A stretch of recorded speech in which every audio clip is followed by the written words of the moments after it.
Morning, everybody. Good morning. It's good to be here this morning, isn't it? And I'm standing down here because I have to go up and down so many times this morning. I figured last time we had communion, I tripped and fell. I'm not going to do that this time, not if I can help it. It is good to have you all here this morning. Some announcements. There'll be a small coffee hour after service this morning. Large coffee.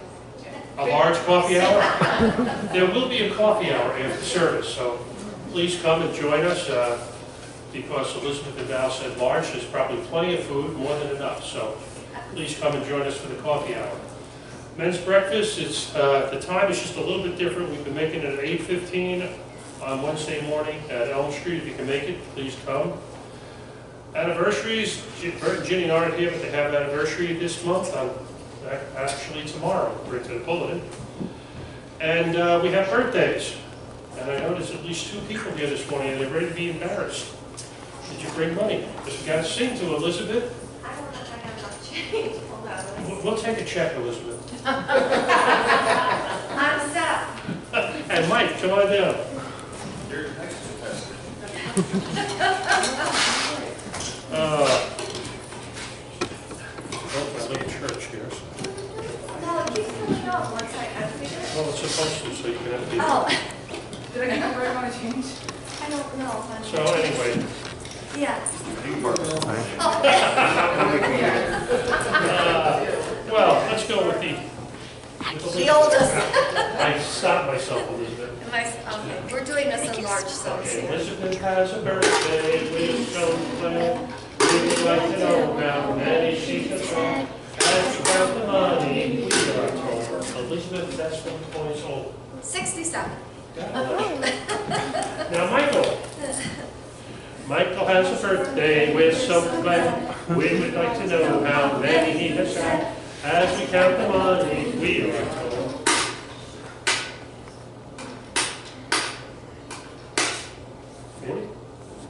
42. Well, happy birthday to both of you. And I still almost fell over the rim. Anyway, we're glad you're all here this morning. I hope you really don't mind me celebrating birthdays that way. I just like it. It gives some money for missions at the end of a quarter or a year. So anyway, I'm glad you're all here. And at this time, I think Charity has a worship song for us on the overhead.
God Almighty.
great I am. They ask who sent them, say, our call to worship is from Psalm 1. Actually, it is Psalm 150. It's in your bulletin, and it's up on the wall. I'll do the pastor part, and you're supposed to do the people part. Praise the Lord. Praise God in His sanctuary. Praise Him in His mighty firmament. Praise Him for His mighty deeds. Praise Him according to His steadfast greatness. Praise Him with trumpet sound. Praise Him with lute and harp. Praise Him with tambourine and dance. Praise Him with strings of pipe. Praise Him with clanging cymbals. Praise Him with loud clashing cymbals. Let everything that breathes praise the Lord. That's what we're supposed to do. We're supposed to praise the Lord. If you're breathing this morning, you're supposed to praise the Lord. And we'll do that now with our second song, which Come Thou Fount of Every Blessing. It's on 318 in your hymnal if you want to follow along with the words there.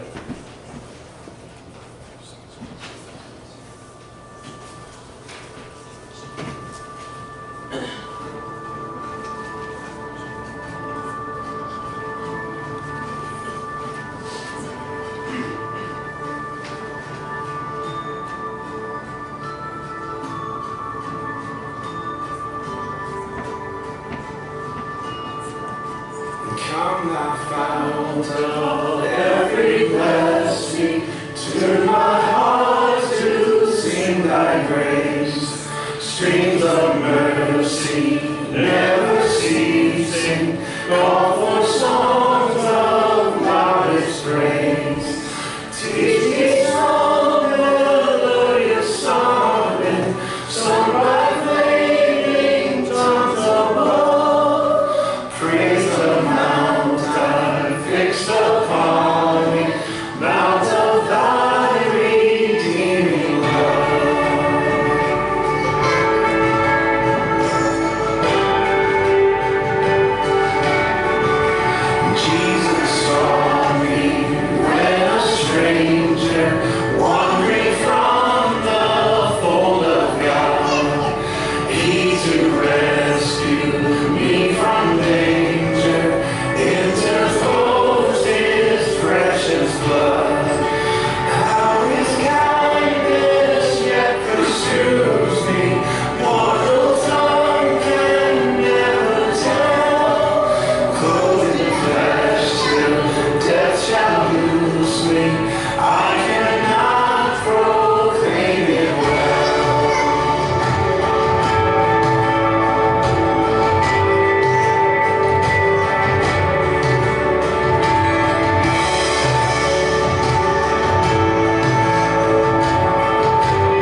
be seated.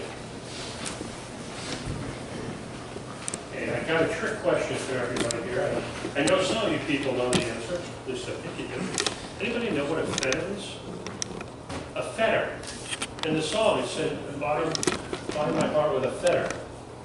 It's like a strap that they use to break. There's another song that says, break my fetters in twain. And that's the bindings that would hold you. It's a leather strap. Just thought I'd throw that out there for you.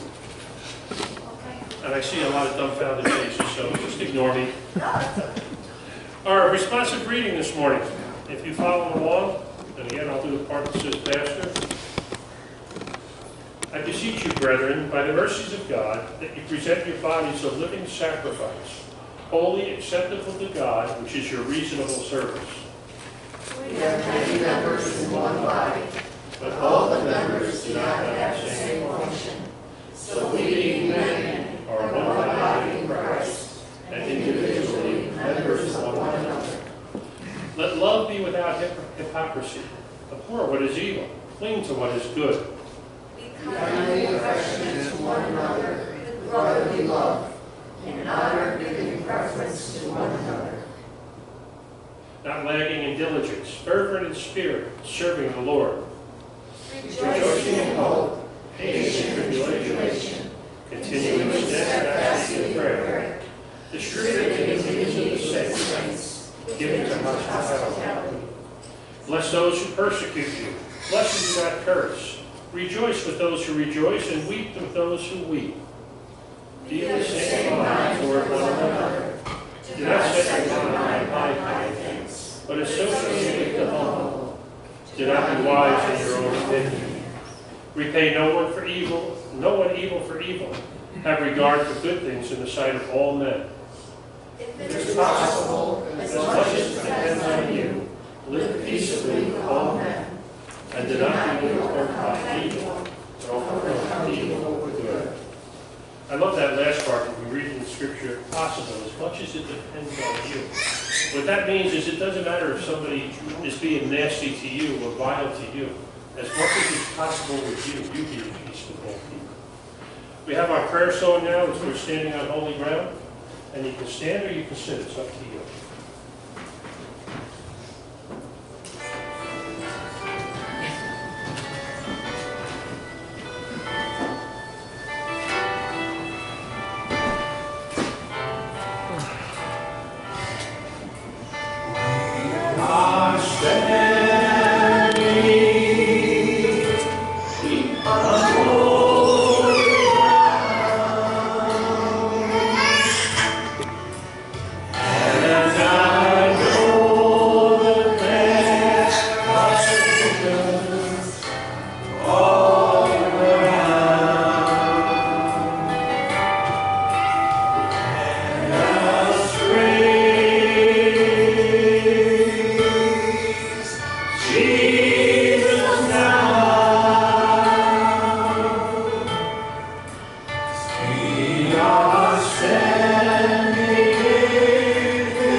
You know, whenever I sing that song, I want to, part of me, and maybe I should just do it, wants to just bow down. Because it's really crazy when you sing the song, I'm standing in His presence. When we stand in the presence of God Almighty, I don't think we're going to be standing. I think we're going to be flat out worshiping Him, prostrate, not prostate, a different word. I was talking to Al before, so.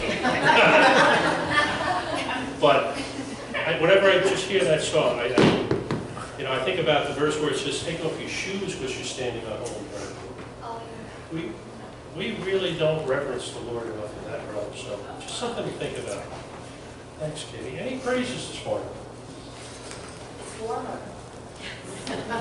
I know Alan Coke had one, so. And speaking of prostate, we had testing done for prostate cancer for Al, and we were very concerned. And we got the news this week that it's cancer-free.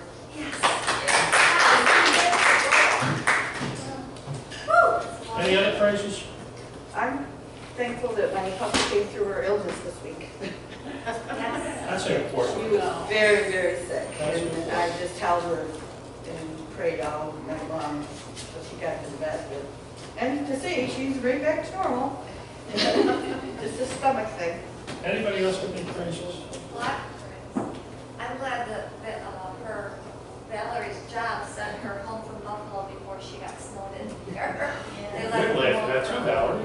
Yeah, I was shocked. I was like, oh, I can reschedule Wednesday to Thursday. Like, can you get out on Thursday? I'm like, I don't know. This is Tuesday, like at 3. They're like, go home, cancel everyone. It won't count against you. Praise God, that is a praise. Sharon? I want to praise God that Penny and Craig are here today. I think Penny will make it, and what a blessing it is to see them here. Whoa, thank you. Michelle, I see. Yeah, Jody and I took the day off on Friday and we went to see my dad, and he took me out to lunch for my birthday, and he's good. A little bit of breathing problems, but he has COPD too, so, but he's in good spirits and doing great. Praise And, God. yeah. That's good news. That's good. Yeah. Elizabeth? I have another praise. I can never thank enough Karen. She has made the transition for Carl at the nursing home so much better than it ever could have gone. And I put a prayer request in just so that it'll get better and better for him as he stays there. Penny? We were notified about a week and a half ago that St. Louis Daycare would be closing. We were given 3 weeks' notice to find new daycare. And I praise God because he definitely knew it was a fantastic move.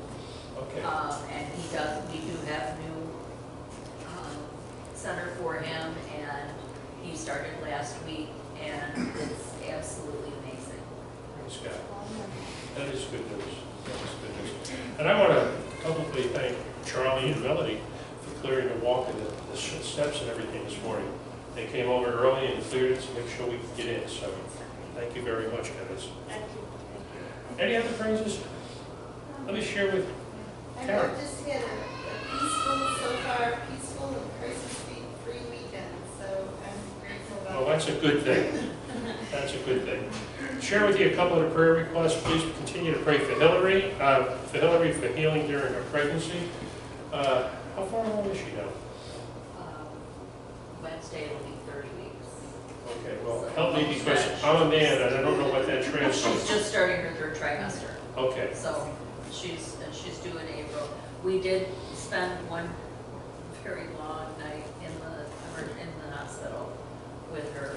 She was having contractions, which is not good. And she was severely dehydrated, and they got her situated, and she's doing much better now. good. That's good. Also, please pray for Penny. So she'll continue to heal. Doesn't say that, but also because Craig is going to be out of town for a few days this week down in New York City. So pray for her while Craig's away, and pray while he's there that he get back safely. And Ryan is heading back to Virginia. Pray for them. Pray for him. Elizabeth mentioned, please pray for Carl that he'd adjust well to the nursing home. And, like everything else, if you want to go visit, we're supposed to visit each other. Go visit. Go visit. And I hope to go see him and Marion Brown and Rachel this week.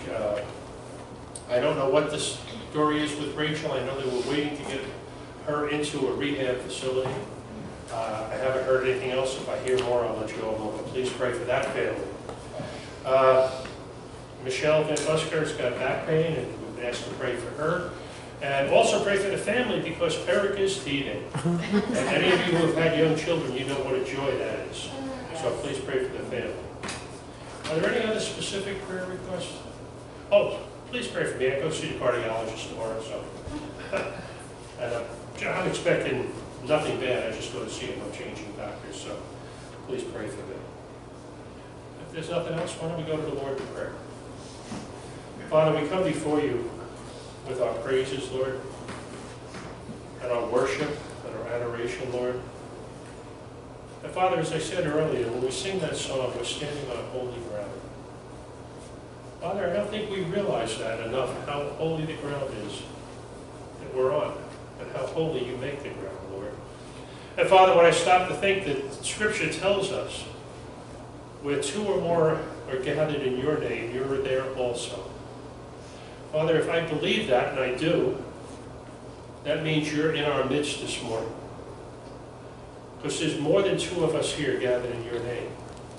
And if we're in your midst, Lord, as that song says, we're standing in your presence. And in your presence is holy ground. Father, I apologize because I don't grasp that deep enough. And I don't think many of us do, Lord. Father, help us to realize how holy the ground is where you are. Help us to realize that you are, in fact, a holy God. And you demand holiness from us. And Father, help us to realize we can't achieve that holiness in ourselves, but only through Jesus Christ. Help us to cling to him, and help us to cling to his righteousness and his holiness, Lord. And help us to truly be able to worship you the way you want to be worshipped and the way we should want to worship you. Help us to stand amazed in your presence, Lord. Father, I thank you for the good reports we've heard on so many fronts, Lord. I thank you that Samuel got into a daycare, that Carl is in a nursing home and is transitioning well. I thank you that Karen's there to help him, Lord. I thank you that Al had negative results on his test, Lord. I thank you for Charlie and Melody and their clearing of the church, and that Michelle got to spend time with her father, and it was a good time and a pleasant time. Father, I just thank you so much. You continue to bless us beyond measure. You continue to give us stuff, Lord, health, and wealth, and peace. You give us so much, Lord. And sometimes we forget to say thank you. So, Lord, on behalf of everybody, on behalf of myself this morning, I say thank you. Thank you for all that you've done for each one of us. Thank you for everything that you continue to do for each one of us. Lord, I ask that you would bless each person here this morning, that you would meet their needs according to your riches and glory. Father, I ask you for Penny, that you would touch her in her back, and that you would just, in her body rather, you just bless her and encourage her.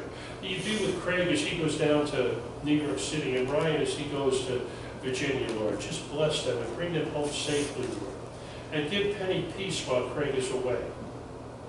Father, I pray for Carl that you would continue to work out your good and perfect will in his life. And that you'd continue to bless Elizabeth this morning and the days to come, Lord, as she continues to minister and be with her husband. Father, we ask for Rachel and Dick, and Rachel especially as she's in the hospital, Lord, that you would strengthen her each and every day. And the day would come that soon that she could be moved to rehab, and then from rehab, hopefully home.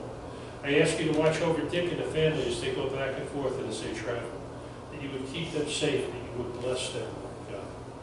Father, we think of Michelle, and we ask that you would bless her and touch her in her back, and touch Eric in his teeth, and just bring the family closer together as they help each other, Lord. Father, I thank you for the report from Michelle as concerning her father, and I ask that you would continue to work out your good and perfect will in his life, Lord. You would draw him closer to yourself, Lord. And that you would continue to just amaze everybody by what you're doing in his life and through his life. And you continue to be with Michelle and the family as they continue to just to love on Father, Lord. Just love on him. Bless them, Lord. Bless them, I ask. Father, I didn't mention it before, but I ask you to be with Alan Koch as they head to Florida for a couple of weeks, and they're leaving this week. That you would give them safe travels, uneventful travels, Lord. And when they're down there visiting with children and grandchildren, Lord, it would be a wonderful time of refreshment for them both. Father, you've just blessed us beyond measure, Lord. You've given us so much, Lord. You really require so little back from us, Lord. But we do come before you this morning, Lord, and we pray. And one of the things we pray, Lord, is the prayer that you taught us to pray. And we say together, Our Father, who art in heaven, hallowed be thy name. Thy kingdom come, thy will be done, on earth as it is in heaven. Give us this day our daily bread, and forgive us our debts as we forgive our debtors. Lead us not into temptation, but deliver us from evil. For thine is the kingdom, and the power, and the glory, forever and ever. Amen. It's here somewhere. Well, if you've been following along in your bulletins, you know this morning we're going to have installation of our elders and deacons. And I was debating what to say about elders and deacons. I was debating on the installation service, and quite honestly, I don't know, I want to say I have trouble calling it an installation service. I really do. Because when it comes to elders and deacons and workings in the church, I think it should be more of a commissioning service. That we're commissioning these folks and we're praying with these folks that they would go and they would do all that God has called them to do.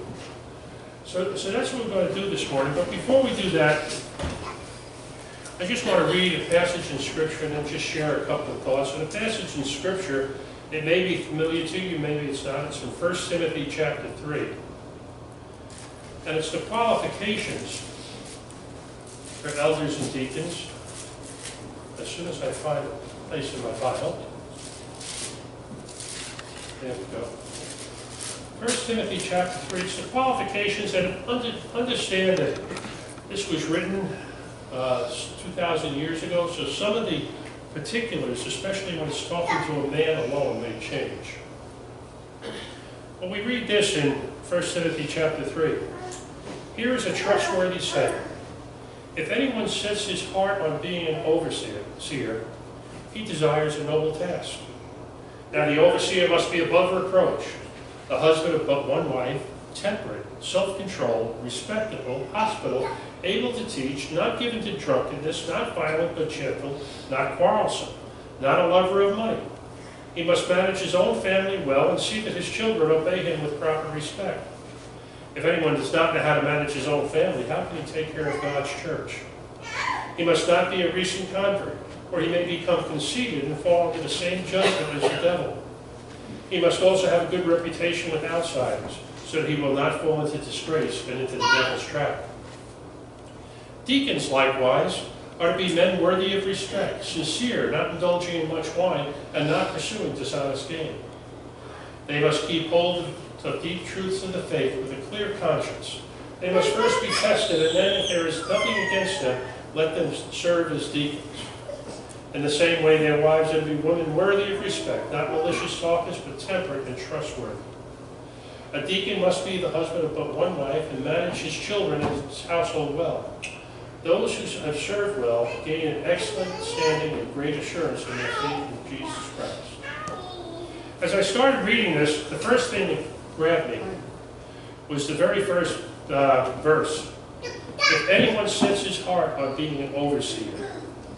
And I'm wondering how many people, whether you're a deacon or an elder, have set your heart on that. That was, I think too often we ask people to fill into the roles without asking them to set their heart on it, without asking them to really pray about it and think, you're standing before God.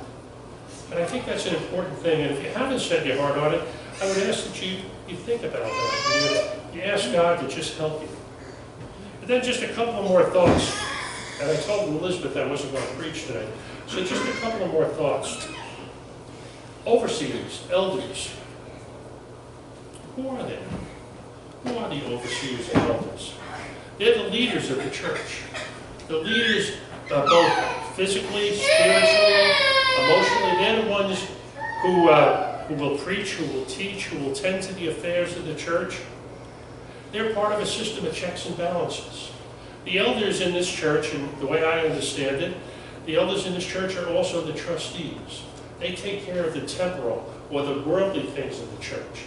They take care of the church building. They take care of the finances. They take care of all these different parts of the church. And I think that's in keeping what overseers were described in the Bible. They're also supposed to teach. They're supposed to help. They're supposed to come alongside the pastor. And they're also supposed, when I say checks and balances, they're supposed to be a sounding board for the pastor. They're also supposed to be there that if the pastor starts talking crazy stuff, that they come up to him and say, listen, you're way off base. Or if you're not off base, show me where you're coming from. So it's a system of checks and balances. Basically, I just said it, but basically the elders are in charge of the ministries of the church. We have elders of missions, evangelism, education. We have elders. But that's what the elders do. They're in charge of the physical plant of the church. But deacons, the elders are in charge of the physical plant of the church. But sometimes I think the deacons have a more important job. Because the way I understand it, the deacons are in charge of the body. The deacons are raised up to serve for body ministry. The deacons, in some denominations, they're called stewards, or they're in charge of maybe a flower fund or something like that. They're the people that when somebody is hurt, when somebody's injured, when somebody, whether it's hurt physically, emotionally, financially, they're the ones that should be made known. And they're the ones that should come together. The deacons traditionally are the ones who, if there's somebody that's sick or ill and can't take care of themselves, and say, hey, let's get some dinners together and get them over. They're the ones who, if somebody's in the hospital, say, let's send some flowers, let's get cards going. But the deacons basically minister to the body. And I just want to say that because that's an important function of the church. I think that's every bit as important as taking care of the physical church, the body ministry. That's what I think the deacons are supposed to be. And I just thank you all for your willingness to take part and to be there. Now, if you're a deacon or an elder, I'm going to ask you to come up front. If you're a deacon or elder, please come up front. Karen, Al, Val, Penny, Craig, Charlie. Have I missed anybody? I'm sorry. If you know you're a deacon or elder, come up because I may have missed you. Just stand right up here. Not too often. Not too often. Which way do you want us facing? I'm sorry? This way or that way? Well, for right now, while I talk to you, you can face me how about that. Standing in front of you folks, we have, there's one person missing, and that's Ginny Rayner. She's an elder in charge of missions. Karen's in charge of education. Charlie is in charge of evangelism. There's two people. Dick is in here also. He's an elder in charge of the property. And our deacons are Val, Al, Craig, and Ken.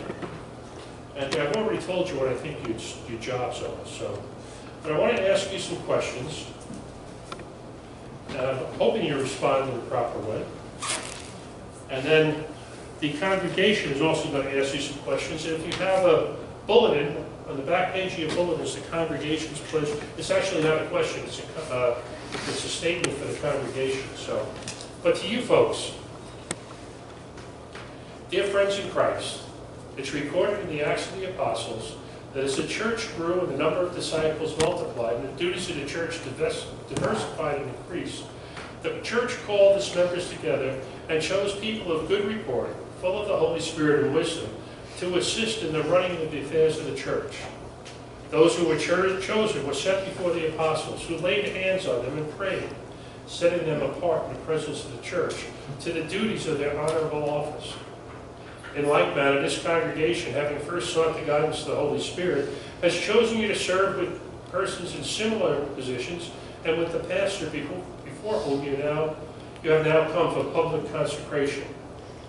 Therefore, we, the pastor and the people of this church, call upon you to join in this pledge of faithfulness to Christ and His church. I'm going to read what, I didn't print it out, it was something that maybe you folks should have said to me, but I'm going to read it to you and ask you if you'll respond to it. Trusting in Jesus Christ, the great head of the church, do you humbly promise that you will be faithful to the extent of your ability in all known duties and responsibilities coming upon you as an officer of this church? Will you endeavor to be in regular attendance, cheerful in service, wholehearted in giving, open-minded in planning, patient in trials, persistent in difficulties, and Christ-like in fidelity to His service? And by example, will you seek the promotion of Christian fellowship among all our members and the spreading of the message of salvation at home and abroad? Do you cheerfully and willingly accept the obligations of this pledge? Good answer. So we, the pastors and the folks of this church, call upon you, the congregation. You can turn around. We, the pastor and the officers of the church, call upon you, the congregation, members and friends, to join in the pledge of loyalty to those called of God and elected by the church as its leaders. And I think it's written up there if you want to read it with me. Having chosen these elders and deacons to lead us in the administration and ministry of this church, we, the members and friends of this church, do now pledge our cooperation to help these commissioned and installed to fulfill the assignments and promises they've made. We acknowledge our duty and declare our determination to pray for all our leaders and to share with them in the responsibility of spreading the good news, thus hastening the coming of Christ. To the congregation, do you cheerfully and willingly accept the obligation of this pledge? We do. Thank you. And so we commission you folks. Now you can turn around, and now I'm going to ask folks if they want to come forward and lay hands on them. We're going to pray for them. Gently lay hands on them.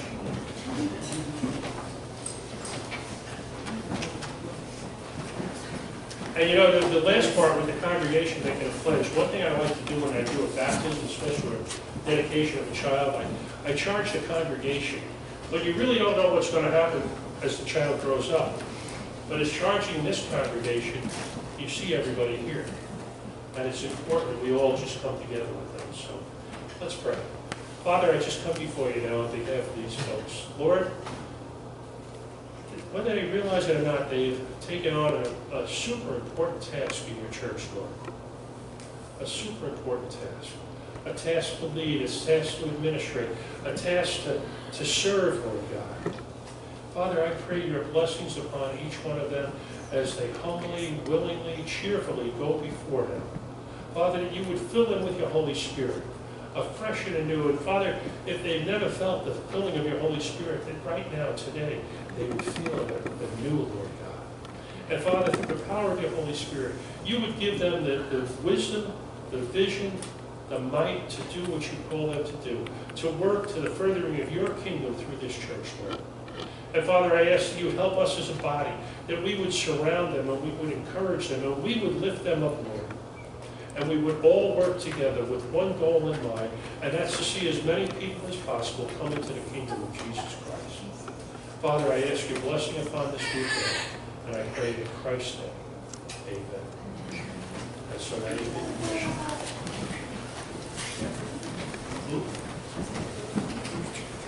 Yeah, matter of fact, if you want to stay up here, you can stay right up here for communion. Val just mentioned that. Instead of going back and forth. That's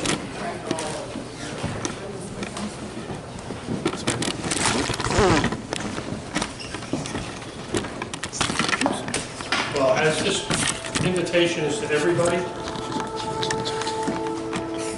you who truly and earnestly repent of your sins, who live in love and peace with your neighbors, and who intend to lead a new life following the commandments of God and walking in his holy ways, draw near with faith and take this holy sacrament to your comfort, and humbly kneeling or standing, make your honest confession to Almighty God. It's fine. It's fine. Almighty God, our Heavenly Father, who gave in love your only Son, Jesus Christ, to suffer death upon the cross for our redemption, who by his sacrifice offered once for all to provide a full, perfect, and sufficient atonement for the sins of the whole world. We now come to your table in obedience to your Son, Jesus Christ, who in his holy gospel commanded us to continue a perpetual memory of his precious death until he comes again.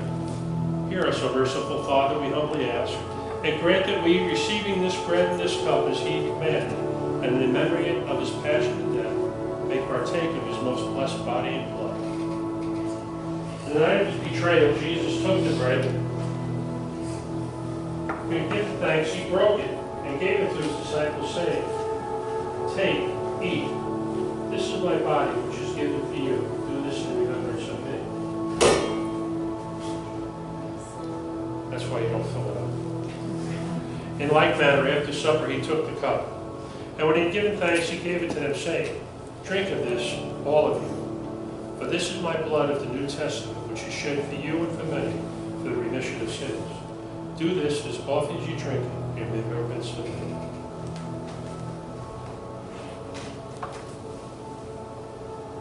We've all taken the cup already, so let me distribute the bread. The body of our Lord Jesus Christ, which was broken. The body of our Lord Jesus Christ, which was broken. The body of our Lord Jesus Christ, which was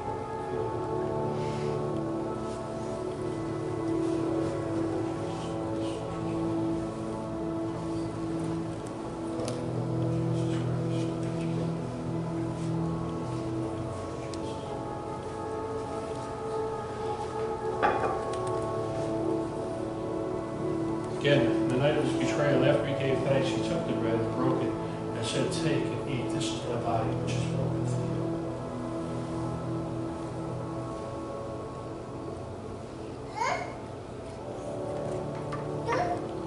As the word tells us, after they had the bread, he took the cup and gave thanks for that also, and said, "This is my blood of the New Testament, which is shed for you for the remission of sins.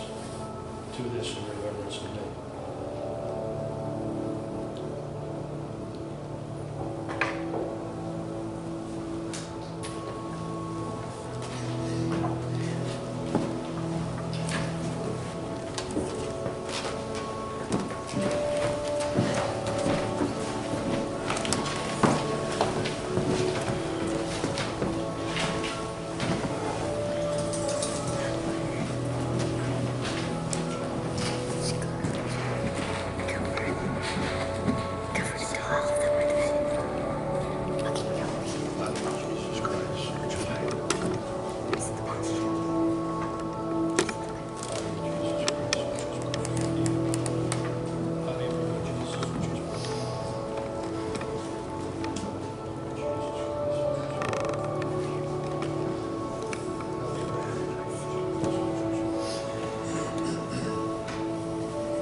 Once again, after he gave thanks, he took the bread, broke it, and said, "Take and eat. This is my body, which is broken for you."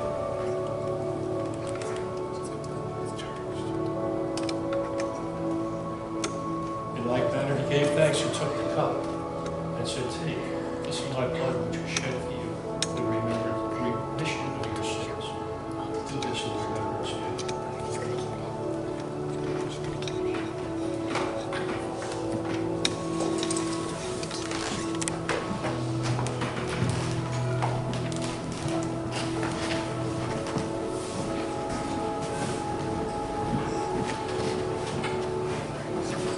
Pray with me. Father, I thank you for the fact that we have this remembrance, this communion, this supper that you yourself instituted for us, Lord, as a lasting remembrance and a lasting thing for us to do over and over again. And Lord, my prayer is that it never loses its importance, it never loses its meaning, and each one of us realizes what we're celebrating here. The fact that we're celebrating that Jesus died for us. We're celebrating the fact that he rose again from the dead. And Father, we're also celebrating, remember, that as surely he was here the first time, he's coming again. And Lord, I say with so many saints through the ages, come quickly, Lord, come quickly. Father, I ask that you would bless each one of us as we remember this today. Thank you, Lord. In Jesus' name, amen. We have our last song, which is on the wall, and will be. And it's 4:58. Take my life and let it be. Consecrate the Lord to thee. Why don't we stand together and we'll sing that together.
Just as a reminder, in case you can't smell the aromas wafting up from downstairs, there's a coffee hour after this, so please come and join us.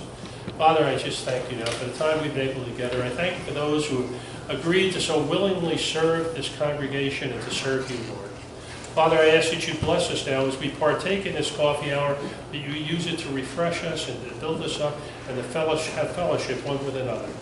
Father, I ask that you watch over us, protect us, and keep us in the center of your strong right hand until we come together again. Amen.